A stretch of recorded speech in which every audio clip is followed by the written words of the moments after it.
Alright, you guys, so this is a 2009 GTR Skyline. It's completely done for. So right now the bid is at $6,500. The auction starts in 30 minutes.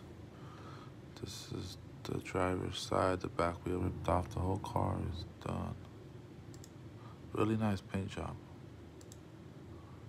Bad car. It's a bad car. Interior, airbags blue. Let's look at the engine. What do we got here, huh? What do we got here? Looks pretty nice. This is it.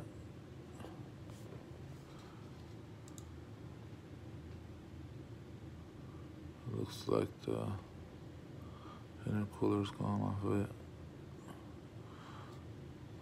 But yep, it's got 3.8, 24 valve, all that.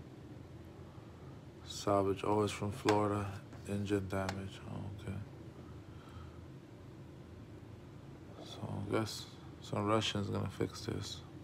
They love these cars.